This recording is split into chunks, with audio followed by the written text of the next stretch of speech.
Kosmika. Hello everybody. Hello. Happy Sunday.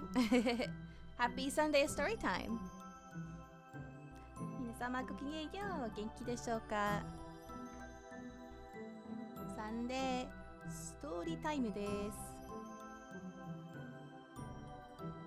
How's everyone doing? Hope everyone had a lovely day today. Hope everyone had a lovely couple of days since I didn't see you yesterday. Just relaxing? Nice, nice. More relaxing now.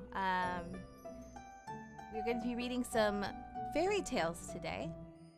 I'm thinking, okay, well, it's going to...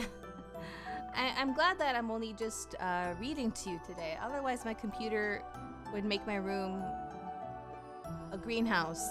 It's very warm. So yes. Only because I have to... I have to keep my window closed at least almost all the way, just so neighbors don't hear me. Otherwise, I would have it open. But yes, and I have my fan on right next to me, but I have to turn it down. Otherwise, my microphone's going to pick it up and it'll be too noisy. So it's on a low setting.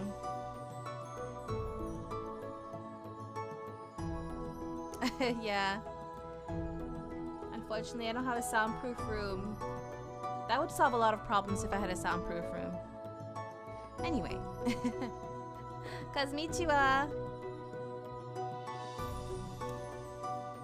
Welcome in. We haven't started yet. We're gonna start with we're gonna be reading. Well, we'll see how many fairy tales we get through today. I don't know how long all of them are, but. We have that's why there's a lot of text on the screen. It's the story that I will be reading, so you can follow along visually if you'd like. So we have a collection of lesser-known fairy tales that we're going to be reading today. So let's get started, shall we?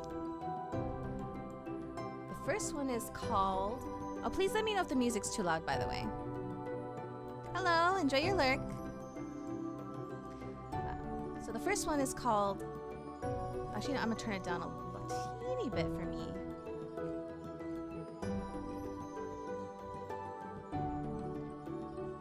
Okay. The Bronze Ring. Audio is great, thank you. This is... yeah. So this is the story of the Bronze Ring. Once upon a time, in a certain country, there lived a king whose palace was surrounded by a spacious garden. But, though the gardeners were many and the soil was good, this garden yielded neither flowers nor fruits, not even grass nor shady trees. The king was in despair about it, when a wise old man said to him, "Your gardeners do not understand their business. But what can you expect of men whose fathers were cobblers and carpenters? How should they have learned to cultivate your garden?" "You are quite right," cried the king. "Therefore," continued the old man, "you should send for a gardener whose father and grandfather have been gardeners before him, and very soon your garden will be full of green grass and gay flowers, and you will enjoy its delicious fruit." So the king sent messengers to every town, village, and hamlet in his dominions to look for a gardener whose forefathers had been gardeners also. And after 40 days, one was found. "Come with us and be gardener to the king," they said to him. "How can I go to the king?" said the gardener. "A poor wretch like me." That is of no consequence," they answered. "Here are new clothes for you and your family." "But I owe money to several people." "We will pay your debts," they said. So the gardener allowed himself to be persuaded and went away with the messengers, taking his wife and his son with him. And the king, delighted to have found a real gardener, trusted him with the care of his garden. The man found no difficulty in making the royal garden produce flowers and fruit, and at the end of the year the park was not like the same place. and the king showered gifts upon his new servant. The gardener, as you have heard already, had a son, who was a very handsome young man, with most agreeable manners, and every day he carried the best fruit of the garden to the king, and all the prettiest flowers to his daughter. Now this princess was wonderfully pretty, and was just 16 years old, and the king was beginning to think it was time that she should be married. "My dear child," said he, "you are of an age to take a husband. Therefore, I am thinking of marrying you to the son of my prime minister." "Father," replied the princess, "I will never marry the son of the minister." "Why not?" asked the king. "Because I love the gardener's son," answered the princess. On hearing this, the king was at first very angry, and then he wept and sighed, and declared that such a husband was not worthy of his daughter. But the young princess was not to be turned from her resolution to marry the gardener's son. Then the king consulted his ministers. "This is what you must do," they said. "To get rid of the gardener, you must send both suitors to a very distant country, and the one who returns first shall marry your daughter." The king followed this advice, and the minister's son... Oh, hold on, I need to move this.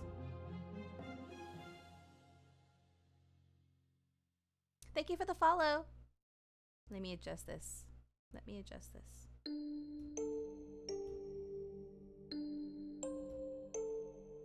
There we go. Okay. Where was I? Sorry about that.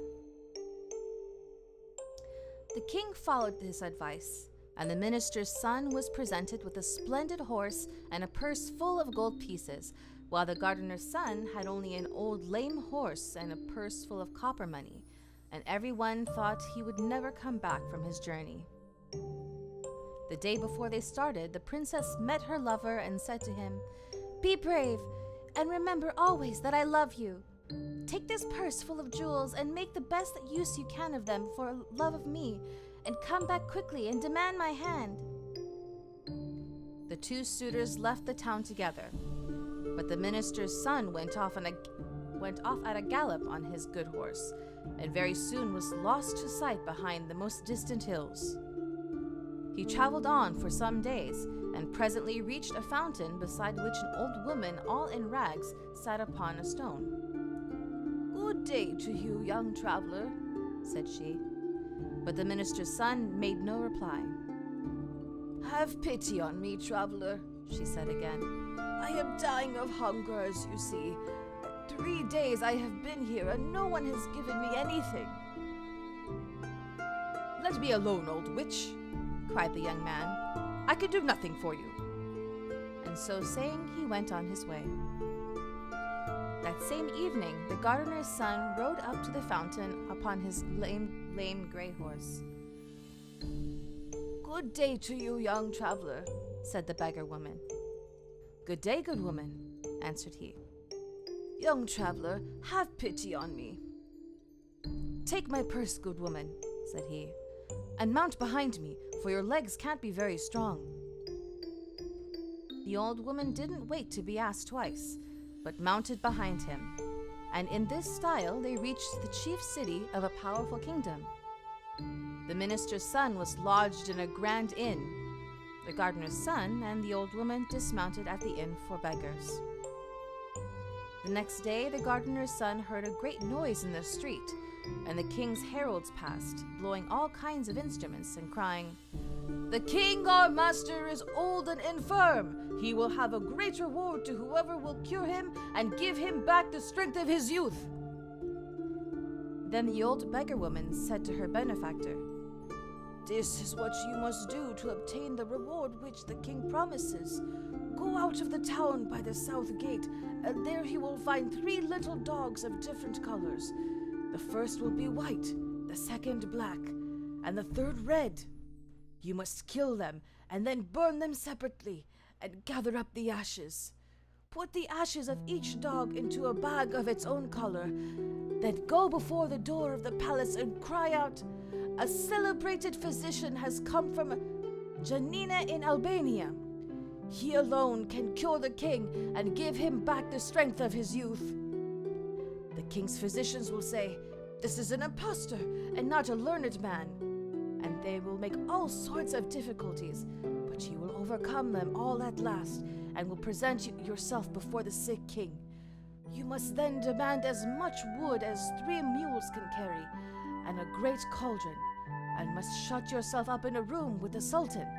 And when the cauldron boils, you must throw him into it, and there leave him until his flesh is completely separated from his bones. Then arrange the bones in their proper place, and throw over them the ashes out of the 3 bags. The king will come back to life, and will be just as he was when he was 20 years old. For your reward, you must demand the bronze ring which has the power to grant you everything you desire. Go, my son, and do not forget any of the instructions. The young man followed the old beggar woman's directions. On going out of the town, he found the white, red, and black dogs and killed and burnt them, gathering the ashes in 3 bags. Then he ran to the palace and cried, a celebrated physician has just come from Janina in Albania. He alone can cure the king and give him back the strength of his youth. The king's physicians at first laughed at the unknown wayfarer, but the sultan ordered that the stranger should be admitted. They brought the cauldron and the loads of wood, and very soon the king was boiling away. Toward midday, the gardener's son arranged the bones in their places, and he had hardly scattered the ashes over them before the king revived, to find himself once more young and hearty. How can I reward you, my benefactor? He cried. Will you take half my treasures? No, said the gardener's son. My daughter's hand? No. Take half my kingdom? No. Give me only the bronze ring which can instantly grant me anything I wish for. Alas, said the king, I set great store by that marvelous ring. Nevertheless, you shall have it. And he gave it to him. The gardener's son went back to say goodbye to the old beggar woman. Then he said to the bronze ring, prepare a splendid ship in which I may continue my journey. Let the hull of fine gold, the masts of silver, the sails of brocade. Let the crew consist of 12 young men of noble appearance, dressed like kings. Saint Nicholas will be at the helm. As to the cargo, let it be diamonds, rubies, emeralds, and carbuncles. And immediately a ship appeared upon the sea which resembled in every particular the description given by the gardener's son. And stepping on board, he continued his journey. Presently, he arrived at a great town and established himself in a wonderful palace. After several days, he met his rival, the minister's son, who had spent all his money and was reduced to the disagreeable employment of a carrier of dust and rubbish. The gardener's son said to him, "What is your name? What is your family? And from what country do you come?" "I am the son of a prime minister of a great nation, and yet see what a degrading occupation I am reduced to. Listen to me. Though I don't know anything more about you, I am willing to help you. I will give you a ship to take you back to your own country upon one condition. Whatever it may be, I accept it willingly. Follow me to my palace." The minister's son followed the rich stranger, whom he had not recognized. When they reached the palace, the gardener's son made a sign to his slaves, who completely undressed the newcomer. "Make this ring red hot," commanded the master, "and mark the man with it upon his back." The slaves obeyed him. "Now, young man," said the rich stranger, "I am going to give you a vessel which will take you back to your own country." And, going out, he took the bronze ring and said, "Bronze ring, obey thy master. Prepare me a ship of which the half-rotten timbers shall be painted black. Let the sails be in rags, and the sailors infirm and sickly. One shall have a lost leg, another an arm, the third shall be a hunchback, another lame or club-footed or blind. and most of them shall be ugly and covered with scars. Go and let my orders be executed." The minister's son embarked on this old vessel, and thanks to favorable winds, at length reached his own country. In spite of the pitiable condition in which he returned, they received him joyfully. "I am the first to come back," he said to the king. "Now fulfill your promise, and give me the princess in marriage." So they at once began to prepare for the wedding festivities. As to the poor princess, she was sorrowful and angry enough about it. The next morning at daybreak, a wonderful ship with every sail set came to anchor before the town. The king happened at that moment to be at the palace window. "What strange ship is this?" he cried. "That has a golden hull, silver masts, and silken sails, and who are the young men like princes who man it? And do I not see Saint Nicholas at the helm? Go at once and invite the captain of the ship to come to the palace." His servants obeyed him.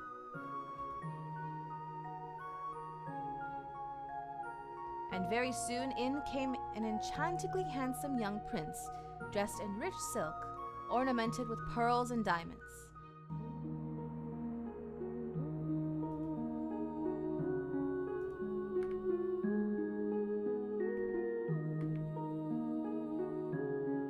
Oops.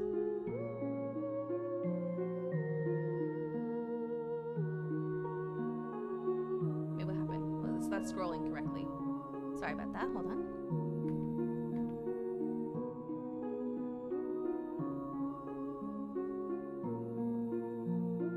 Oh, I see. Okay, I see. "Young man," said the king, "you are welcome, whoever you may be. Do me the favor to be my guest as long as you remain in my capital." "Many thanks, sire," replied the captain. "I accept your offer." "My daughter is about to be married," said the king. "Will you give her away?" "I shall be charmed, sire." Soon after came the princess and her betrothed. "Why, how is this?" cried the young captain. "Would you marry this charming princess to such a man as that?" "But he is my prime minister's son." "What does that matter? I cannot give your daughter away. The man she is betrothed to is one of my servants." "Your servant?" "Without doubt. I met him in a distant town, reduced to carrying away dust and rubbish from the houses. I had pity on him and engaged him as one of my servants." "It is impossible!" cried the king. "Do you wish me to prove what I say? This young man returned in a vessel which I fitted out for him, an unseaworthy ship with a black battered hull, and the sailors were infirm and crippled." "It is quite true," said the king. "It is false!" cried the minister's son. "I do not know this man." "Sire," said the young captain, "order your daughter's betrothed to be stripped, and see if the mark of my ring is not branded upon his back." The king was about to give this order when the minister's son, to save himself from such an indignity, admitted that the story was true. "And now, sire," said the young captain, "do you not recognize me?" "I recognize you," said the princess. "You are the gardener's son whom I've always loved, and it is you who I wish to marry." "Young man, you shall be my son-in-law," cried the king. "The marriage festivities are already begun, so you shall marry my daughter this very day." And so that very day, the gardener's son married the beautiful princess. Several months passed. The young couple were as happy as the day was long, and the king was more and more pleased with himself for having secured such a son-in-law. But presently, the captain of the golden ship found it necessary to take a long voyage, and after embracing his wife tenderly, he embarked. Now on the outskirts of the capital there lived an old man who had spent his life in studying black arts, alchemy, astrology, magic, and enchantment. This man found out that the gardener's son had only succeeded in marrying the princess by the help of the genie who obeyed the bronze ring. I will have that ring, said he to himself. So he went down to the seashore and caught some little red fishes. Really, they were quite wonderfully pretty. Then he came back and, passing before the princess's window, he began to cry out, Who wants some pretty little red fishes? The princess heard him and sent out one of her slaves, who said to the old peddler, What will you take for your fish? A bronze ring. A bronze ring, old simpleton, and where shall I find one? The slave went back to her mistress. The old madman will take neither gold nor silver, said she. What does he want then? A bronze ring that is hidden under a cushion. Find the ring and give it to him, said the princess. And at last the slave found the bronze ring, which the captain of the golden ship had accidentally left behind, and carried it to the man, who made off with it instantly. Hardly had he reached his own house when, taking the ring, he said, Bronze ring, obey thy master.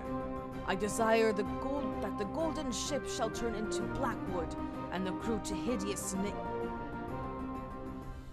I didn't proofread this before.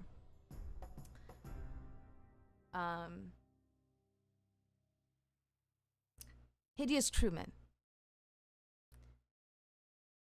That St. Nicholas shall leave the helm, and that the only cargo shall be black cats. And the genie of the bronze ring obeyed him.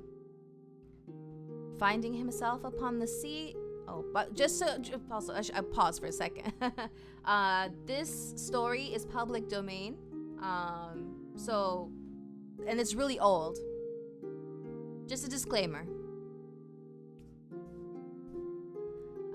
Okay, where was I? And the genie of the bronze ring obeyed him. Finding himself upon the sea in this miserable condition, the young captain understood that someone must have stolen the bronze ring from him, and he lamented his misfortune loudly. But that did him no good. Alas, he said to himself, whoever has taken my ring has probably taken my dear wife also. What good will it do me to go back to my own country? And he sailed about from island to island and from shore to shore, believing that wherever he went, everybody was laughing at him. And very soon, his poverty was so great that he and his crew and the poor black cats had nothing to eat but herbs and roots. As long as Mouse House doesn't have any design. Yeah, no, there's nothing like that. But I mentioned that because there is some very outdated, unkosher terminology. I didn't realize that it was in here. So yeah.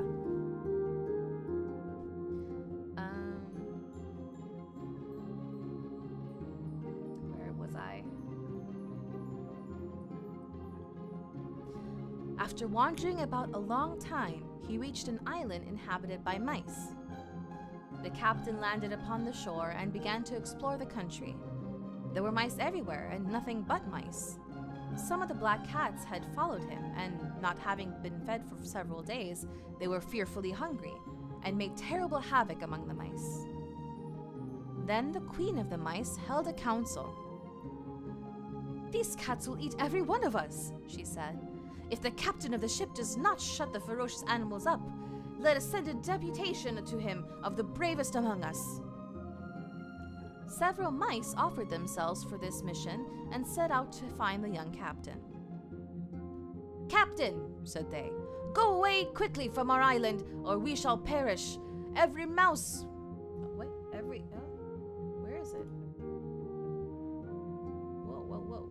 Oh, every mouse of us, sorry.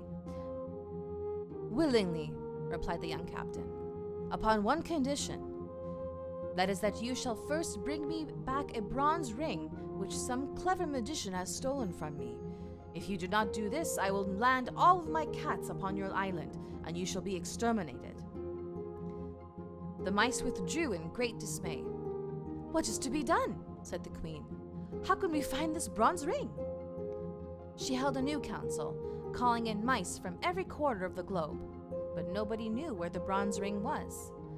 Suddenly, 3 mice arrived from a very distant country. One was blind, the second lame, and the third had her ears cropped. Ho ho ho, said the newcomers. We come from a far distant country. Do you know where the bronze ring is which the genie obey? Ho ho ho, we know. An old sorcerer has taken possession of it, and now he keeps it in his pocket by day and in his mouth by night. Go and take it from him, and come back as soon as possible. So the 3 mice made themselves a boat and set sail for the magician's country. When they reached the capital, they landed and ran to the palace, leaving only the blind mouse on the shore to take care of the boat. Then they waited till it was night. The wicked old man lay down in bed and put the bronze ring into his mouth, and very soon he was asleep. Now what shall we do? Said the 2 little animals to each other. The mouse with the cropped ears found a lamp full of oil and a bottle full of pepper. So she dipped her tail first in the oil and then in the pepper, and held it into the sorcerer's nose. Achha! Achha! Sneezed the old man, but he did not wake, and the shock made the bronze ring jump out of his mouth.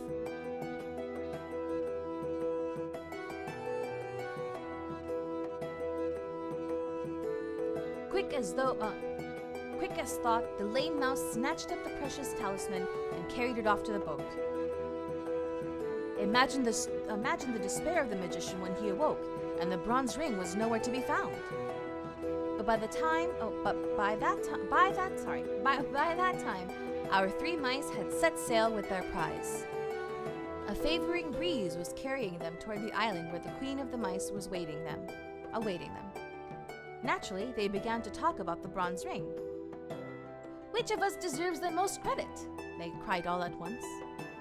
I do, said the blind mouse, for without my watchfulness our boat would have drifted away into the open sea. No, indeed, cried the mouse with the cropped ears. The credit is mine. Did I not cause the ring to jump out of the man's mouth? No, it is mine, cried the lame one, for I ran off with the ring. And from high words they soon came to blows, and alas, when the quarrel was fiercest, the bronze ring fell into the sea. How are we to face our queen? Said the 3 mice, when by our folly we have lost the talisman and condemned our people to be utterly exterminated. We cannot go back to our country. Let us land on this desert island and there end our miserable lives. No sooner said than done. The boat reached the island and the mice landed. The blind mouse was speedily deserted by her 2 sisters, who went off to hunt flies. But as she wandered sadly along the shore, she found a dead fish and was eating it, when she felt something very hard. At her cries, the other 2 mice ran up. It is the bronze ring! It is the talisman! They cried joyfully, and, getting into their boat again, they soon reached the mouse island. It was time they did, and for the captain was just going to land his cargo of cats when a deputation of mice brought him the precious bronze ring. Bronze ring, commanded the young man. Obey thy master. Let my ship appear as it was before. Immediately the genie of the ring set to work, and the old black vessel became once more the wonderful golden ship with sails of brocade. The handsome sailors ran to the silver masts and the silken ropes, and very soon they set sail for the capital. Ah, how merrily the sailors sang as they flew over the glassy sea. At last, the port was reached. The captain landed and ran to the palace, where he found the wicked old man asleep. The princess clasped her husband in a long embrace. The magician tried to escape, but he was seized and bound with strong cords.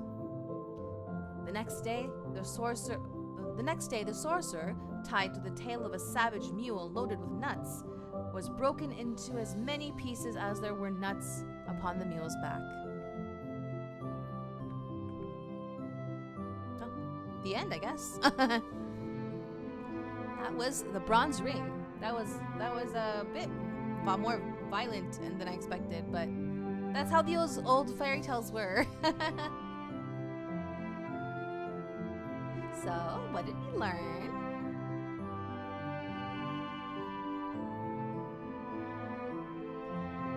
Turn down the music a little bit.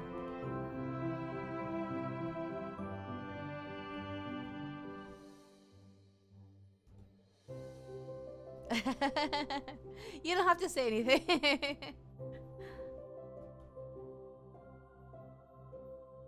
Alright, next story.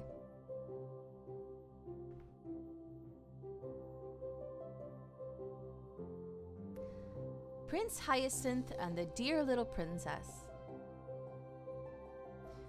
Once upon a time, there lived a king who was deeply in love with a princess, but she could not marry anyone because she was under an enchantment. So the king set out to seek a fairy and asked what he could do to win the princess's love. The fairy said to him, "You know that the princess has a great cat which she is very fond of. Whoever is clever enough to tread on that cat's tail is the man she is destined to marry." The king said to himself that this would not be very difficult, and he left the fairy, determined to grind the cat's tail to powder rather than not tread on it at all. You may imagine that it was not long before he went to see the princess. And Cat, as usual, marched in before him, arching his back. The king took a long step and quite thought he had the tail under his foot, but the cat turned around so sharply that he only trod on air. And so it went on for 8 days, till the king began to think that this fatal tail must be full of quicksilver. It was never still for a moment. At last, however, he was lucky enough to come upon Cat fast asleep. The cat, okay, I'm gonna say that word. But came upon the cat fast asleep, and with his tail conveniently spread out. So the king, without losing a moment, set his foot upon it heavily. With one terrific yell, the cat sprang up and instantly changed into a tall man, who, fixing his angry eyes upon the king, said, "You shall marry the princess because you have been able to break the enchantment, but I will have my revenge. You shall have a son who will never be happy until he finds out that his nose is too long, and if you ever tell anyone what I have just said to you, you shall vanish away instantly, and no one shall ever see you or hear of you again." Though the king was horribly afraid of the enchanter, he could not help laughing at this threat. "If my son had such a long nose as that," he said to himself, "he must always see it or feel it, at least if he is not blind or without hands." But as the enchanter had vanished, he did not waste any more time in thinking, but went to seek the princess, who very soon consented to marry him. But after all, they had not been married very long when the king died, and the queen had nothing left to care for but her little son, who was called Hyacinth. Is that the correct way to pronounce it? I've actually never heard it. Let me double check. Hyacinth. I've seen the word many times, but I've never heard it pronounced. Okay, Hyacinth is correct. Okay.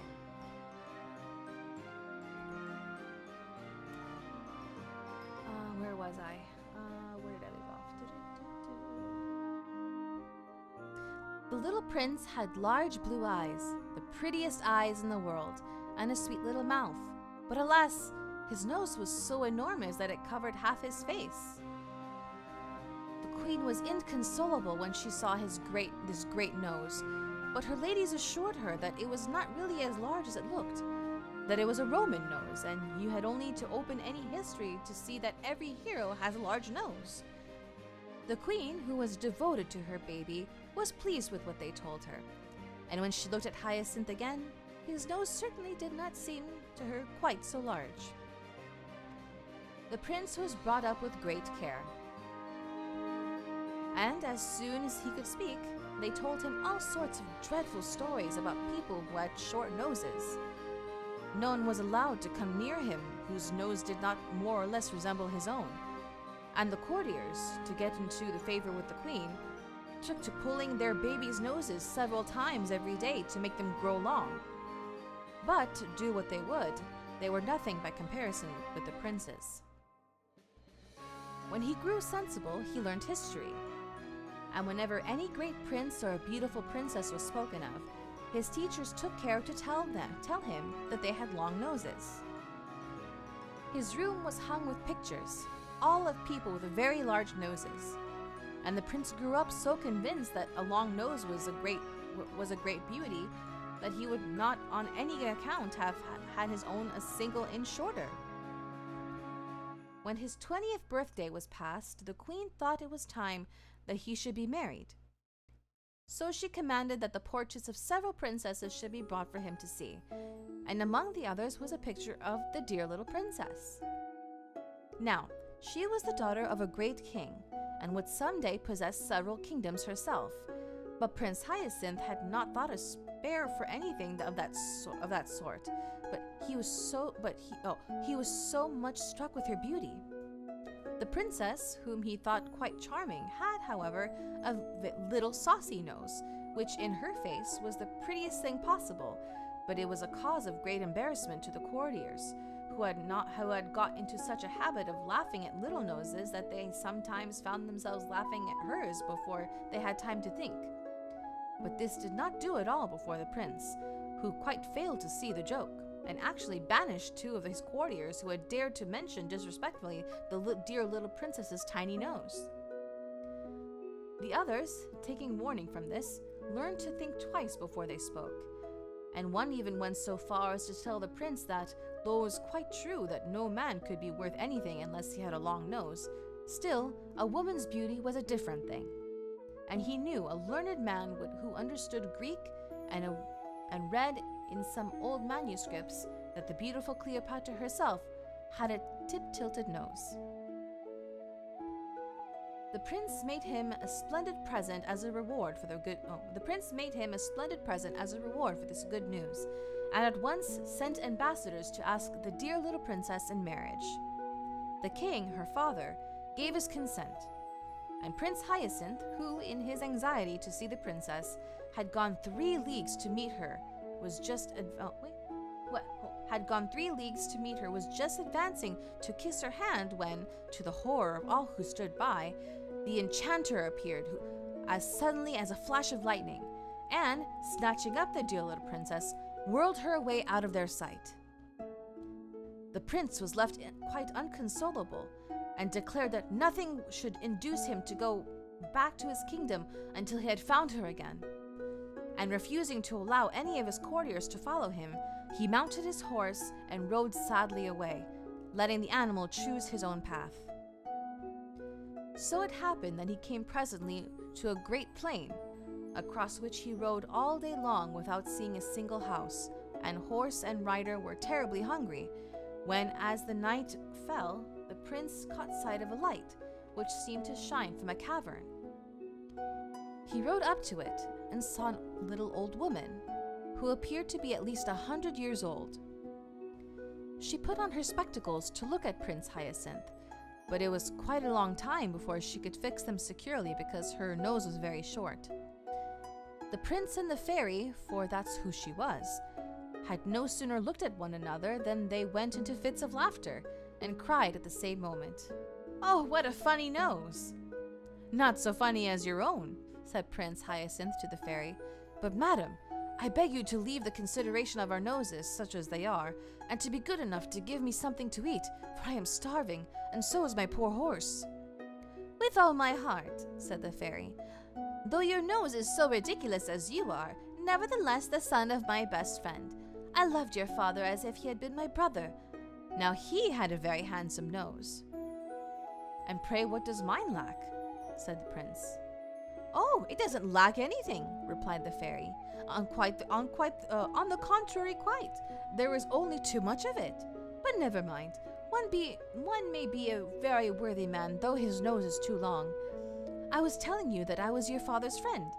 He often came to see me in the old times, and you must know that I was very pretty in those days. At least he used to say.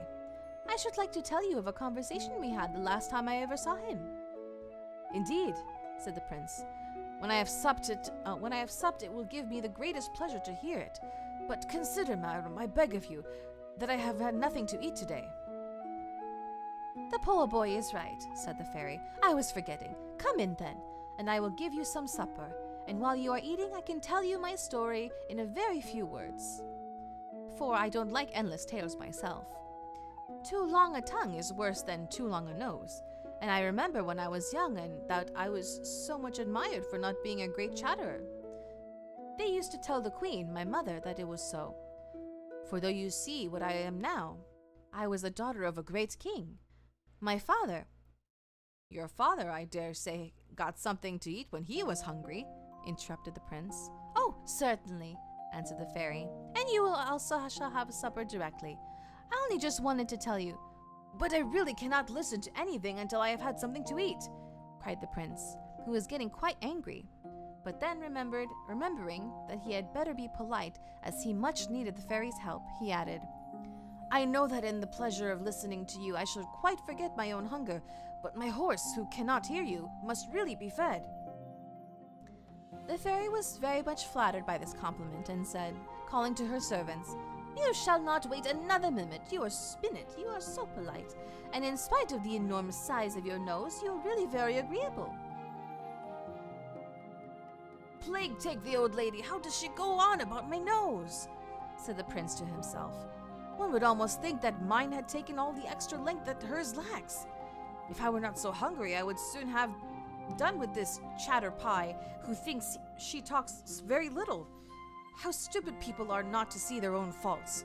That comes of being a princess. She has been spoiled by flatterers, who have made her believe that she is quite a moderate talker. Meanwhile, the servants were putting the supper on the table, and the prince was much amused to hear the fairy who had asked them 1,000 questions simply for the pleasure of hearing herself speak. Especially he noticed one maid who, no matter what was being said, always contrived to praise her mistress's wisdom. Well, he thought as he ate his supper, I am very glad I came here. This just shows me how sensible I have been in never listening to flatterers. People of that sort praise us to our faces without shame, and hide our faults or change them into virtues. For my part, I never will be taken in by them. I know my own defects, I hope. Poor Prince Hyacinth. He really believed what he said, and hadn't an idea that the people who had praised his nose were laughing at him, just as the fairy's maid was laughing at her. For the prince had seen her laugh slyly when she could do so without the fairy's noticing her. However, he said nothing, and presently, when his hunger had began to be appeased, the fairy said, My dear prince, might I beg you to move a little more that way, for your nose casts such a shadow that I really cannot see what I have on my plate. Ah, thanks. Now let us speak of your father. When I went to his court, he was only a little boy. But that is 40 years ago, and as fond of amusement as ever. Wait, I skipped a line. And I have been in this desolate place ever since. Tell me what goes on nowadays. Are the ladies as fond of amusement as ever? In my time, one saw them at parties, theaters, balls, and promenades every day. Dear me, what a long nose you have! I cannot get used to it. Really, madam, said the prince, I wish you would leave off mentioning my nose. It cannot matter to you what it is like. I am quite satisfied with it, and have no wish to have it shorter. One must take what is given. Now you are angry with me, my poor Hyacinth, said the fairy, and I assure you that I didn't mean to vex you. On the contrary, I wish to do you a service. However, though I really cannot help your nose being a shock to me, I will try not to say anything about it. I will even try to think that you have an ordinary nose. To tell the truth, it would make 3 reasonable ones. The prince, who was no longer hungry, grew so impatient at the fairy's continual remarks about his nose that at the last he threw himself upon his horse and rode hastily away. But wherever he came in his journeyings, he thought the people were mad, for they all talked of his nose. and yet he could not bring himself to admit that it was too long. He had been so used all his life to hear it called handsome. The old fairy, who wished to make him happy, at last hit upon a plan. She shut the dear little princess up in a palace of crystal, and put this palace down where the prince would not fail to find it. His joy at seeing the princess again was extreme, and he set to work with all his might to try to break her prison. But in spite of all his efforts, he failed utterly. In despair, he thought at least that he would try to get near enough to speak to the dear little princess, who, on her part, stretched out her hand that he might kiss it. But turn which way he might, he never could raise it to his lips, for his long nose always prevented it. For the first time, he realized how long it really was, and exclaimed, "Well, it must be admitted that my nose is too long." In an instant, the crystal prison flew into 1,000 splinters, and the old fairy, taking the dear little princess by the hand, said to the prince, "Now, say if you are not very much obliged to me. Much good it was for me to talk to you about your nose. You would never have found out how extraordinary it was if it hadn't hindered you from doing what you wanted to. You see how self-love keeps us from knowing our own defects of mind and body. Our reason tries in vain to show them to us. We refuse to see them till we find them in the way of our interests." Prince Hyacinth, whose nose was now just like anyone else's, did not fail to profit by the lesson he had received. He married the dear little princess, and they lived happily ever after.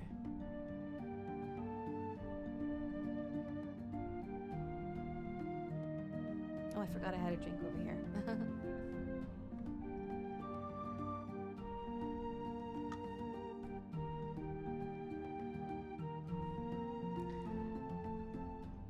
Moral self-love is overrated. Not that kind of self-love.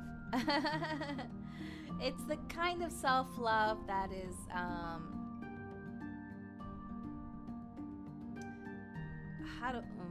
what's the right way to say it? It's when you,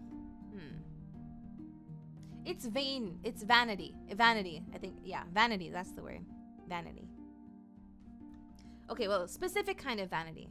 There's the type of vanity where you care about how you look.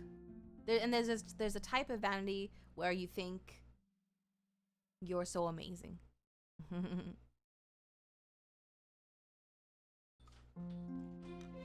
Oh, Doggo wants to come in. I will be right back.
Okay, I'm back. Sorry about that. All right, next story. Thank you.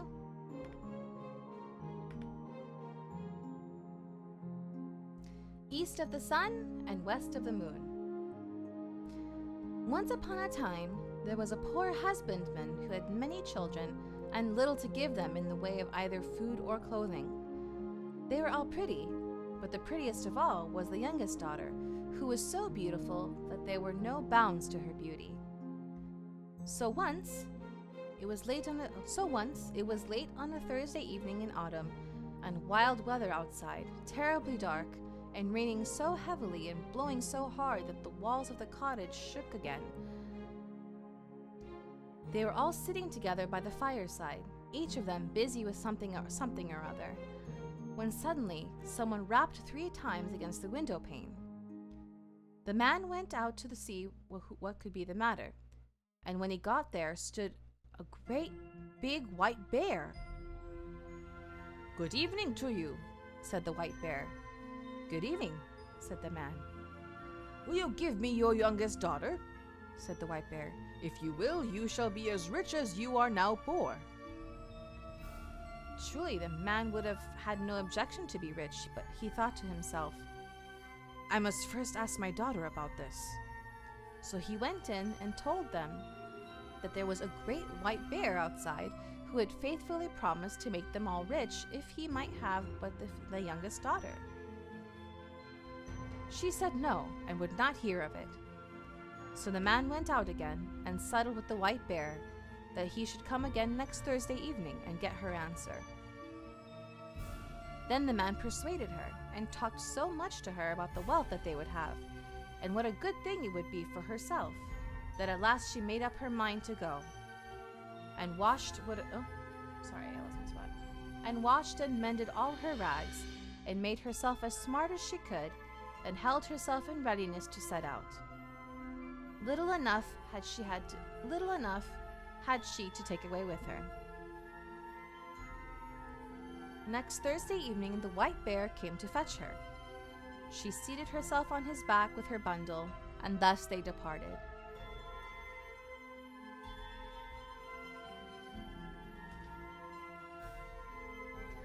When they had gone a great part of the way, the white bear said, "Are you afraid?" "No, that I am not," said she. "Keep tight of my fur, and then there is no danger," said he. And thus she rode far, far away, until they came to a great mountain. Then the white bear knocked on it, and a door opened, and they went into a castle where there were many brilliantly lighted rooms which shone with gold and silver. Likewise a large hall in which there was a well-spread table, and it was so magnificent that it would be hard to make anyone understand how splendid it was. The white bear gave her a silver bell, and told her that when she needed anything, she had but ring this bell, and what she wanted would appear. So after she had eaten, and night was drawing near, she grew sleepy after her journey, and she found herself in a chamber where a bed stood ready made for her, which was as pretty as anyone could wish to sleep in. It had pillows of silk and curtains of silk fringed with gold, and everything that was in the room was of gold or silver. But when she had lain down and put the light out, a man came and lay down beside her, and behold, it was the white bear, who had cast off the form of a beast during the night. She never saw him, however, for he always came after she had put out her light, and went away before daylight appeared. "You made it, you're hurting? Oh no, what's wrong?" So all went well and happily for a time. But then she began to be very sad and sorrowful, for all day long she had to go about alone, and she did so wish to go home to her father and mother and brothers and sisters. Then the white bear asked what it was that she wanted, and she told him that it was so dull there in the mountain, and that she had to go about all alone, and that in her parents' house at home there were all her brothers and sisters, and it was because she could not go to them, and that she was so sorrowful. "There might be a cure for that," said the white bear, "if you would but promise me never to talk to your mother alone, but only when the others are there too." for she will take hold of your hand, he said, and will want to lead you into a room to talk with you alone. But that you must by no means do, or you will bring great misery on both of us. Treating Manises to this. Oh, I see. Well, at least you had fun. I'm glad you had fun. So one Sunday, the white bear came and said that they could now set out to see her father and mother, and they journeyed thither, she sitting on his back, and they went on a long, long way, and it took a long, long time. But at last they came to a large white farmhouse, and her brothers and sisters were running about outside it, playing, and it was so pretty that it was a pleasure to look at. Your parents dwell here now, said the white bear, but do not forget what I said to you, or you will do much harm to both yourself and me. No, indeed, said she. I shall never forget. And as soon as she was at home, the white bear turned around and went back again. There were such rejoicings when she went into her parents that it seemed as if they would never come to an end. Everyone thought that he could never be sufficiently grateful to her for all she had done for them all. Now they had everything they wanted, and everything was well with her too, she said, and she had everything that she could want. What other answers she gave I cannot say, but I am pretty sure that they did not learn much from her. But in the afternoon, after they had dined at midday, all happened just as the white bear had said. Her mother wanted to talk with her alone in her own chamber, but she remembered what the white bear had said and would not on no account go. What we have to say can be said at any time, she answered. But somehow or other, her mother at last persuaded her, and she was forced to tell the whole story. So she told how every night a man came and lay down beside her when the lights were all put out, and how she never saw him, because he always went away before it grew light in the morning, and how she continually went about in sadness, thinking how happy she would be if she could but see him, and how all day long she had to go about alone, and it was so dull and solitary. Loving this music with the story? Yeah, I found something nice. Oh, cried the mother in horror. You are very likely sleeping with a troll, but I will teach you a way to see him. You shall have a bit of one of my candles, which you can take away with you hidden in your breast. Look at him with that when he is asleep, but take care not to let any tallow drop upon him. She took the candle and hid it in her breast, and when evening drew near, the white bear came to fetch her away. When they had gone some distance on their way, the white bear asked her if everything had not happened as he had foretold, just as he had foretold, and she could not but own that it had. Then if you had done what your mother wished, said he, you have brought great misery on both of us. No, she said, I have not done anything at all.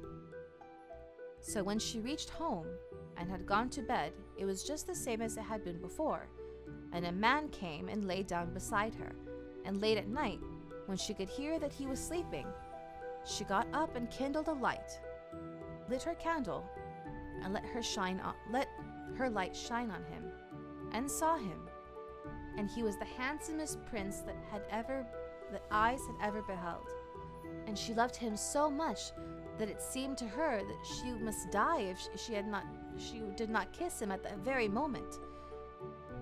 So she did kiss him, but while she was doing it, she let 3 drops of hot tallow fall upon his shirt, and he awoke. What have you done now? Said he. You have brought great misery on both of us. If you had but held out for a space of 1 year, I should have been free. I have a stepmother who has bewitched me so that I am a white bear by day and a man by night. But now all is at an end between you and me, and I must leave you and go to her. She lives in a castle which lies east of the sun and west of the moon, and there too is a princess with a nose which is 3 ells long, and she is now the one I must marry. She wept and lamented, but all in vain, for go he must. Static? Okay, let me fix it. Apparently it happens with Spotify too. I don't understand.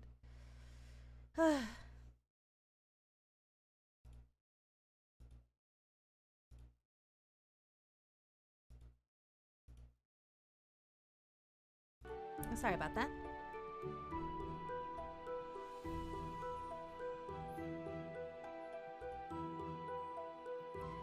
She wept and lamented, but all in vain, for go he must.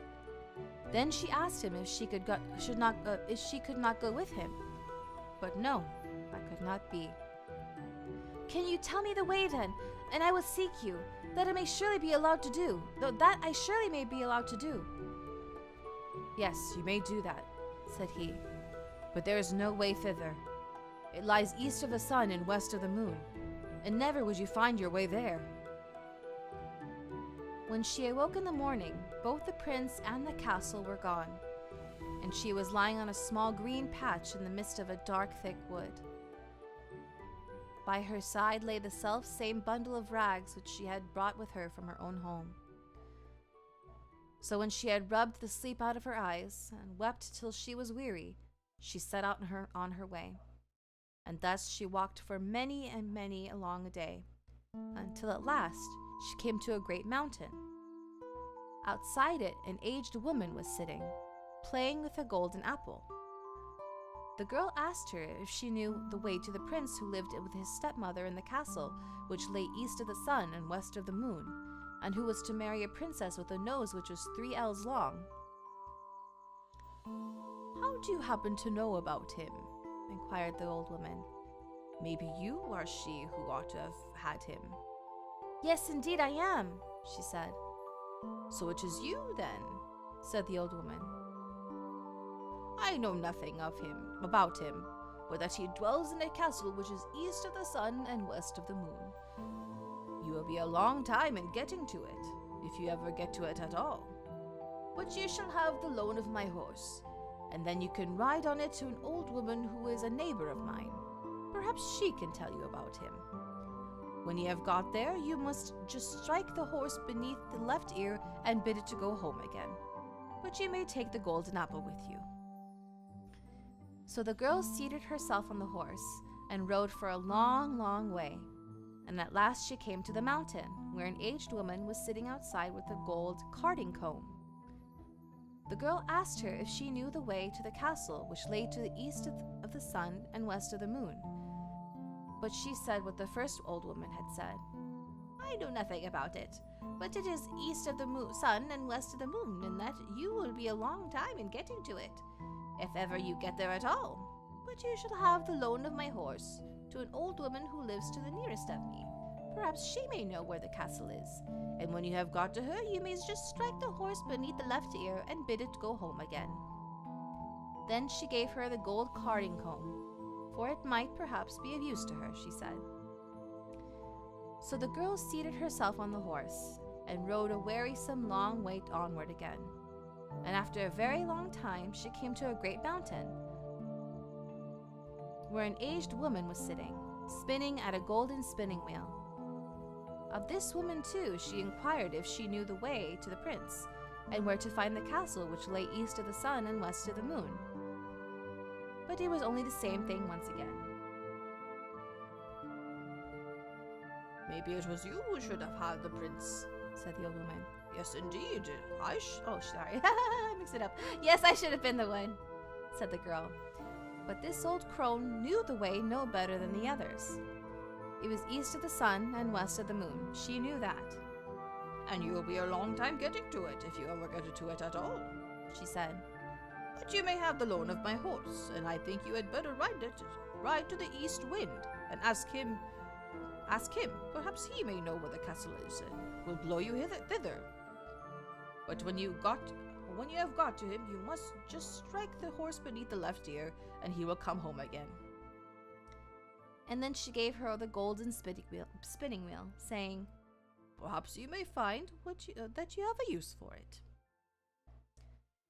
The girl had to ride for a great many days, and for a long wearisome time before she got there. But at last she did arrive. And then she asked the East Wind if he could tell her the way to the prince, who dwelt east of the sun and west of the moon. "Well," said the East Wind, "I have heard tale of the prince and of his castle, but I do not know the way to it, for I have never blown so far.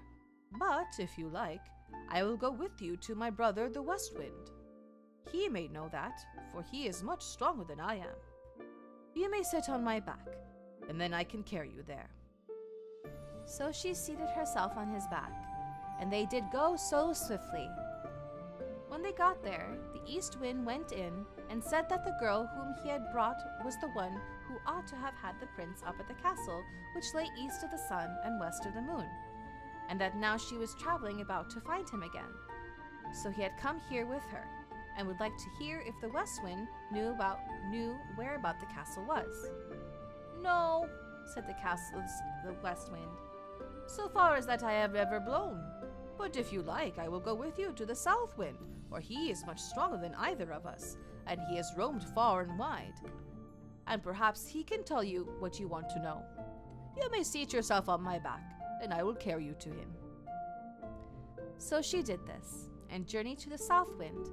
Neither was she very long on the way. When they had got there, the West Wind asked him if he could tell her the way to the castle that lay east of the sun and west of the moon, for she was the girl who ought to marry the prince who lived there. "Oh, indeed," said the South Wind. "Is that she? Well," said he, "I have wandered about a great deal in my time, and in all kinds of places, but I have never blown so far as that. If you like, however, I will go with you to my brother, the North Wind. He is the oldest and strongest of all of us, and if he does not know where it is, no one in the whole world will be able to tell you. You may sit upon my back, and I will carry you there." So she seated herself upon his back, and off he went from his house in great haste, and they were not long on the way. When they came near the North Wind's dwelling, he was so wild and frantic that they felt cold gusts a long while before they got there. "What do you want?" he roared out from afar, and they froze as they heard. Said the South Wind, "It is I, and this is she who should have had the prince who lives in the castle which lies east of the sun and west of the moon. And now she wishes to ask you if you have ever been there, and can tell her the way, for she would gladly find him again." "Yes," said the North Wind, "I know where it is. I once blew an aspen leaf there, but I was so tired that for many days I was not able to blow at all. However, if you really are anxious to go there and are not afraid to go with me, I will take you on my back and try if I can blow you there." "Get there I must," said she, "and if there is any way of going, I will, and I have no fear, no matter how fast you go." "Very well then," said the North Wind, "but you must sleep here tonight, for if we are ever to get there, we must have the day before us."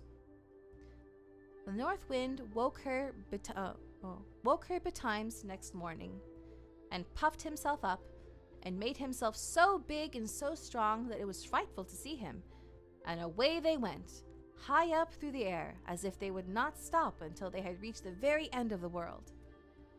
Down below there was such a storm. It blew down woods and houses, and when they were above the sea, the ships were wrecked by hundreds. And thus they tore on, and a long time went by, and then yet more time passed, and still they were above the sea, and the North Wind grew tired, and more tired, and at last so utterly weary that he was scarcely able to blow any longer, and he sank and sank, lower and lower, until at last he went so low that the waves dashed against the heels of the poor girl he was carrying. "Art thou afraid?" said the North Wind. "I have no fear," said she, and it was true. But they were not very, very far from land, and there was just enough strength left in the North Wind to enable him to throw her onto the shore, immediately under the windows of a castle which lay east of the sun and west of the moon. But then he was so weary and worn out that he was forced to rest for several days before he could go on his own home again. Next morning, she sat down beneath the walls of the castle to play with the golden apple, and the first person she saw was the maiden with the long nose, who was to have the prince. How much do you want for that gold apple of yours, girl? Said she, opening the window. It can't be bought either for gold or money, Answered the girl. If it can't be bought either for gold or money, what will buy it? You may say what you please, Said the princess. Well, if I may go to the prince who is here and be with him tonight, you shall have it, Said the girl who had come with the north wind. You may do that, Said the princess, for she had made up her mind what she would do. So the princess got the golden apple, but when the girl went up to the prince's apartment that night, he was asleep.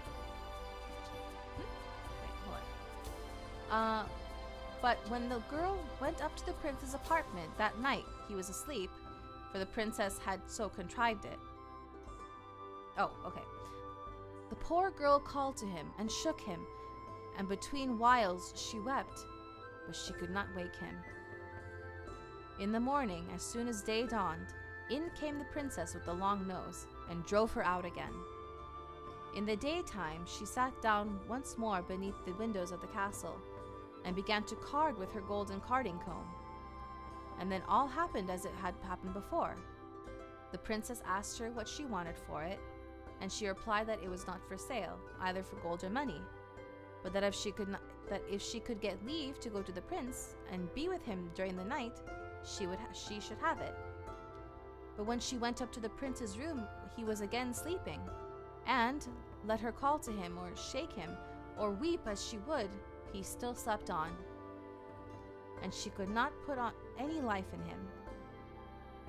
When daylight came in the morning, the princess with the long nose came too, and once more drove her away. When day had quite come, the girl seated herself under the castle windows to spin with her golden spinning wheel, and the princess with the long nose wanted to have that also. So she opened the window and asked what she would take for it. The girl said what she said on each of the former occasions, that it was not for sale for either gold or for money, that if she could get leave to go to the prince who lived there and be with him during the night, she should have it. Yes, said the princess. I would gladly consent to that.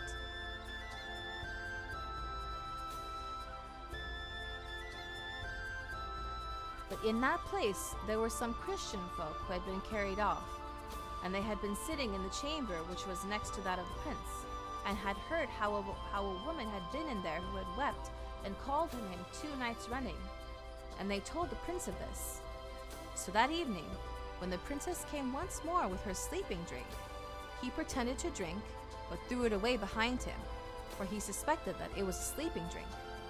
So, when the girl went into the prince's room this time, he was awake, and she had to tell him how she had come there. "You have come just in time," said the prince, "for I should have been married tomorrow, but I will not have the long-nosed princess, and you alone can save me. I will say that I want to see what my bride can do, and bid her wash the shirt which has 3 drops of tallow on it. This she will consent to do, for she does not know that it is you who let them fall on it. But no one can wash them out, but one born of Christian folk. It cannot be done by one of a pack of trolls.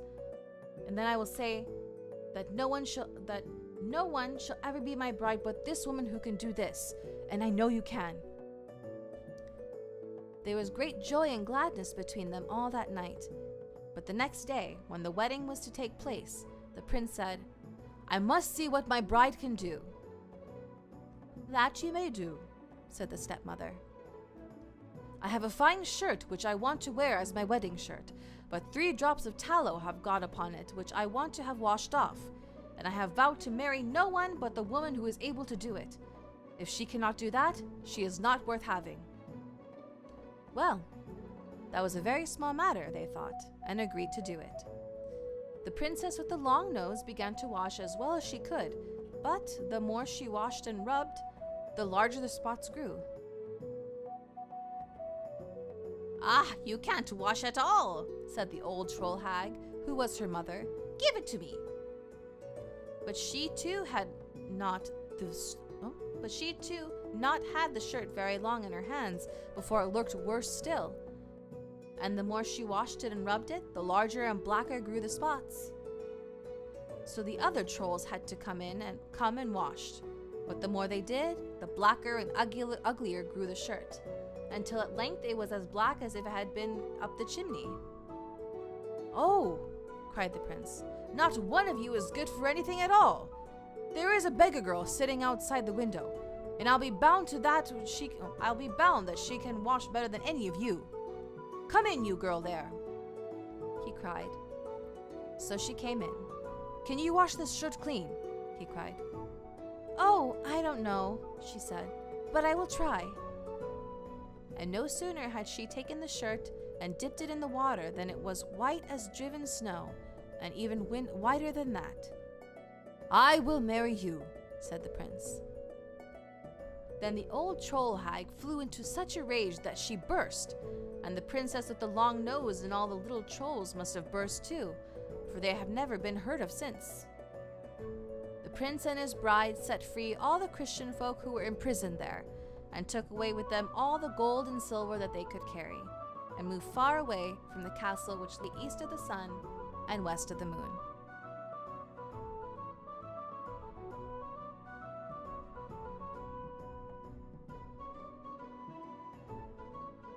Another, the Christian thing is also another sign of how old this is and outdated. That was an interesting story. Ooh, the next one looks long. I don't think we have time for it. Yeah. I don't think we have time for it.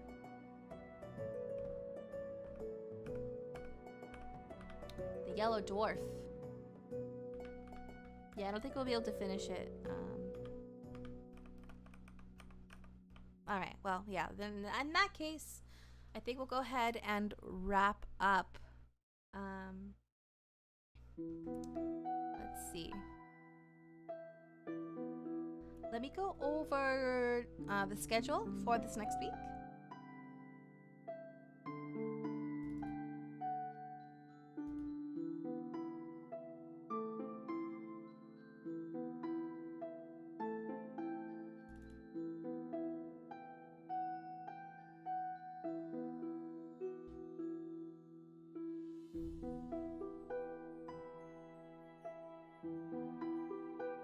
Glad you got to see a story. It was relaxing. I'm glad. Okay. So this is next week. Most of it is the same. So tomorrow we'll continue Yoshi's Island with Mario Monday. Tuesday, we're gonna be trying out Cooking Simulator. Something I wanted to try it a long while back. I never got around to it, so we'll do some cooking virtually. Wednesday, we're gonna continue Amnesia Memories. Potentially the last stream of Amnesia Memories, because we're at the very end of Ukyo's story. We're gonna be doing his good ending, so that's exciting. And then Thursday, we're gonna continue Final Fantasy IV. Friday, Hoyo Friday. We're going to be doing Genshin Impact this week. No stream on Saturday. And then Sunday. Okay, so. Yes, Kingdom Hearts 3. Alright, so I did some thinking today. And I come to the decision that I don't think I'll ever have the... I don't think I'll be able to commit to finishing the rest of the bosses and like actually, you know, learning the fights and, you know, beating them all. Yeah. Kingdom Hearts is on Steam now, which is pretty neat.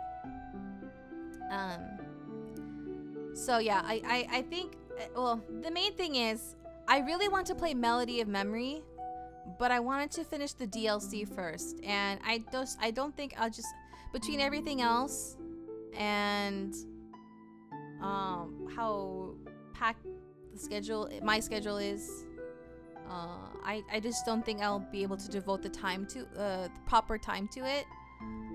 So we're going to do, I found another, like, okay, so apparently with the DLC, they added an option to go through the game with like in easy mode. I noticed this option before, but I didn't really pay much mind to it. So like with easy mode, you could basically like one-shot everything. And so like I looked it up on Reddit to see like what other people did. So what you can do is you can do the DLC with that easy mode like buff, essentially. But you have to get through the entire game first. So what some people do or have done is they just go through so you have to get through the entire game. They just skip everything, right? They just go like zoom through everything to get to the DLC and then beat the DLC. That's essentially all I want. My main objective is just to see the secret episode. That's all. And then we can move on to Melody of Memory and play that properly. So as much as I'm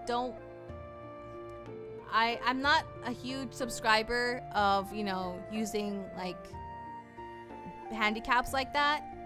I'm going to have to do that for the sake of lack of time and whatnot.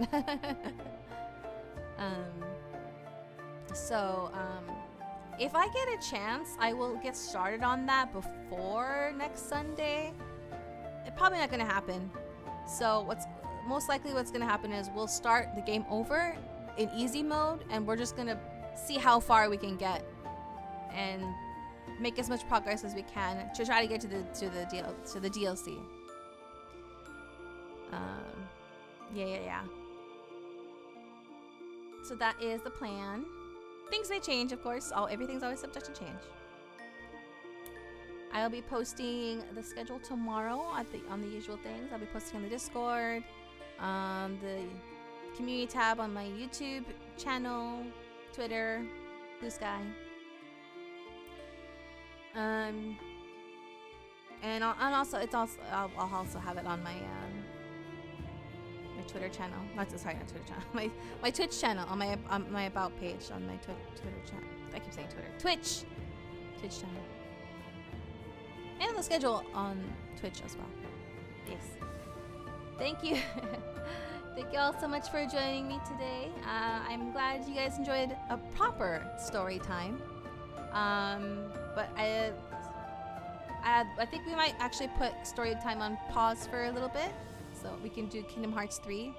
We'll see how that goes.